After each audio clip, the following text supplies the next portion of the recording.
You ran your tongue along the back of your mouth tonight and felt it.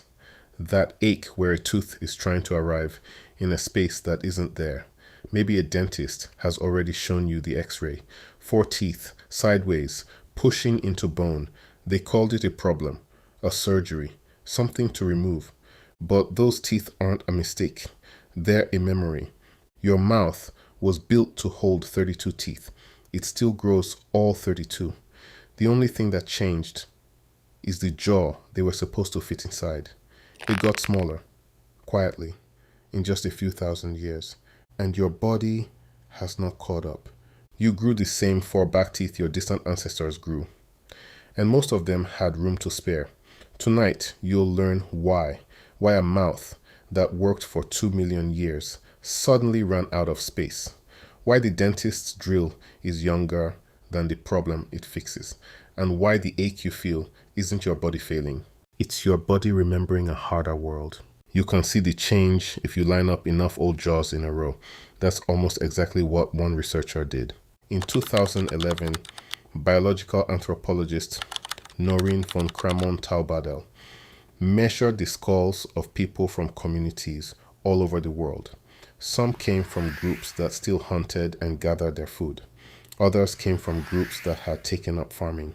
The pattern was hard to miss. The hunter-gatherers had longer, narrower jaws. The farmers had shorter, rounder ones. The teeth hadn't changed. The jaw had. Strip away the city, the screen, the schedule. Go back far enough and you find skulls with a full set of teeth sitting in a neat, crowded free arc, wisdom teeth included. They erupted. They lined up. They worked. Then, somewhere after we started farming, the jaw began to shrink, not because of a new gene sweeping through us. The shift was too fast, and it tracked too closely with one thing, what people were putting in their mouths. Softer bread, cooked grains, food that asked almost nothing of the jaw that chewed it. The teeth kept their old instructions. Grow 32. The jaw quietly stopped building a house big enough to hold them, and the timing tells the story.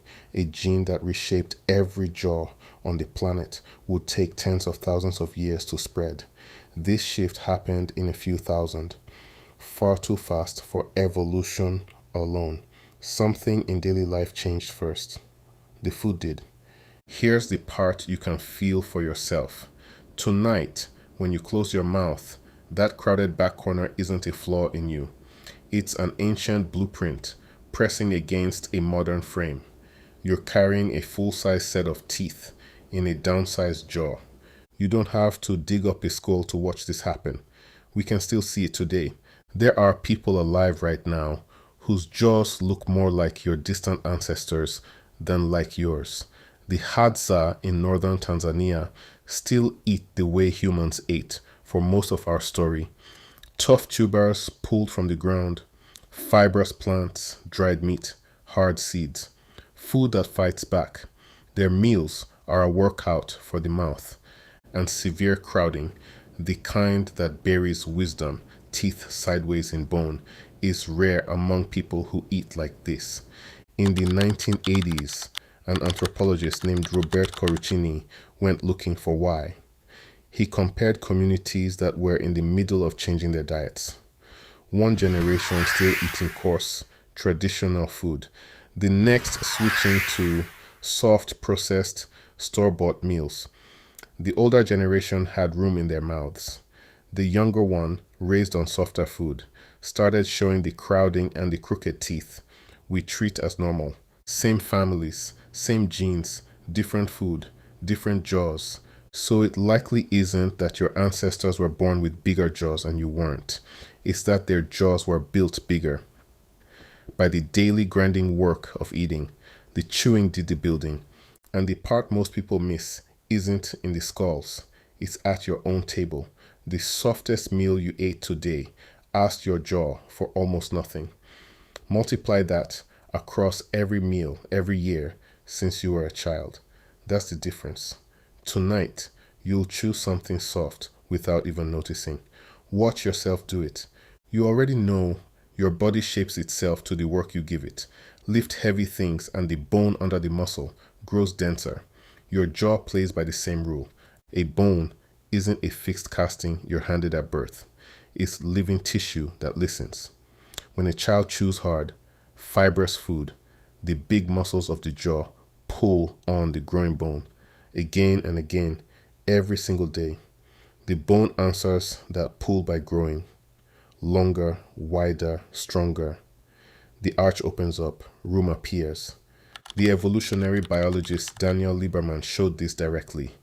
He raised animals on two diets, one soft and cooked, one tough and raw, and watched their faces grow differently.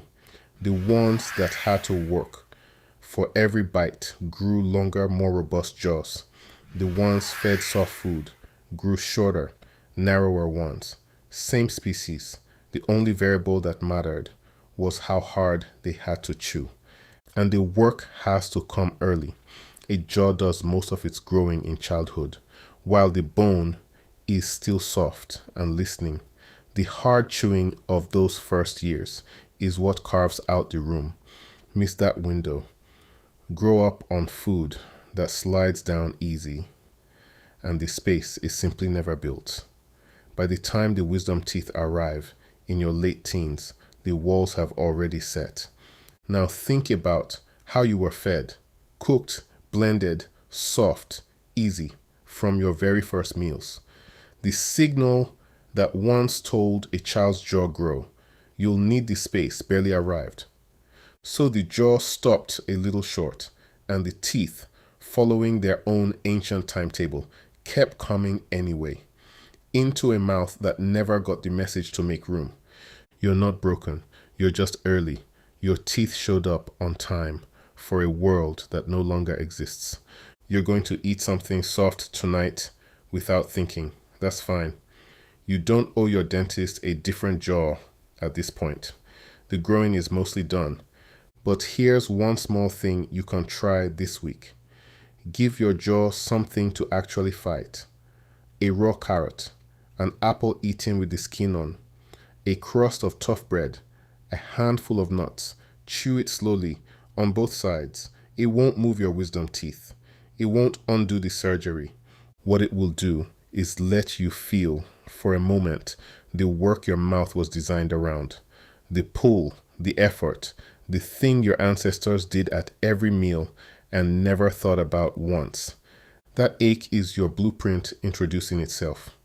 You were built for a world that bit back, roots that had to be wrestled from the dirt, meat dried into leather, seeds, husks, raw plants, food that demanded a strong mouth and slowly built one in return.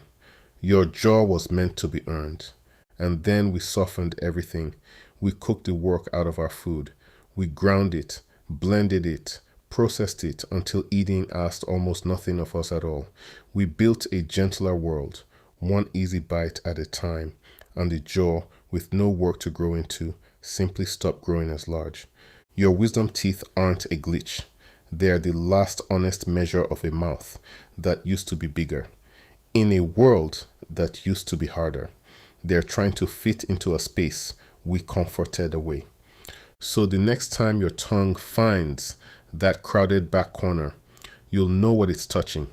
Not a defect, a leftover, a full-size set of teeth doing exactly what it was built to do in a jaw that quietly shrank when the world stopped asking it to chew. Your body didn't get the memo. If you want to keep reading the old code, your body is still running. Stay a while. I'm slowly translating it, one ache at a time.